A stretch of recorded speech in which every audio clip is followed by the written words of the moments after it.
Hello grade 8, I'm on page 21 and I'm going to explain the difference between public and private sectors.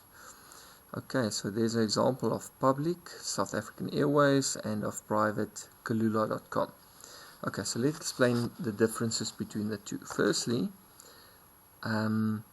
public sector businesses, they are governed and owned by the state. Okay, so whereas the opposite, the private sector businesses are privately owned. Okay, so there's a couple of examples of public sector businesses. National government, for example, SAA, provincial government, for example, Wesgro, and then local government, for example, the Golden Arrow Bus Service. Now, some of these departments do not operate as businesses, but solely to offer a service that you will see in number 2 as well.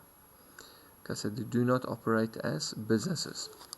Okay, the private sector is privately owned by individuals that owns part of these businesses, like shareholders that owns Kulula.com.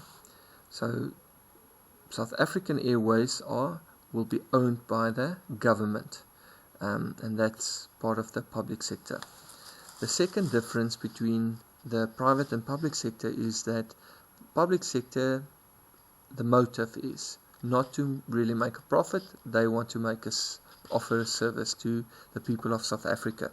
Where privately owned businesses, sole motive is to make a profit. They can be in different forms, like in sole traders, partnerships, or companies, but they want to make a profit. There are, however, some businesses that do not operate to make a profit.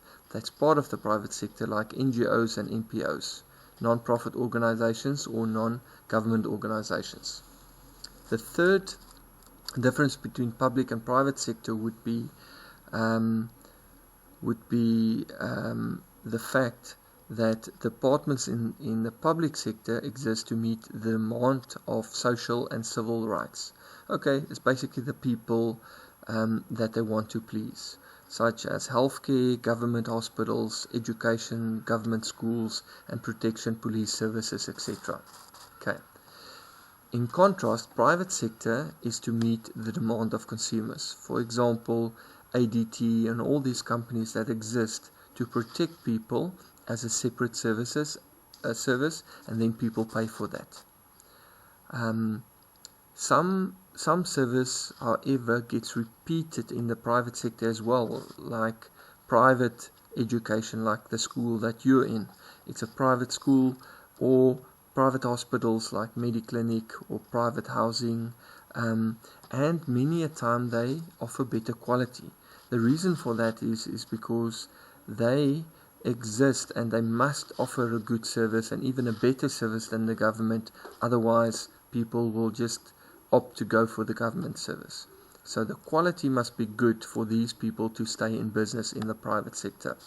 And lastly, number 4, funding is generated by tax for the government, for private sector, or for public sector, sorry.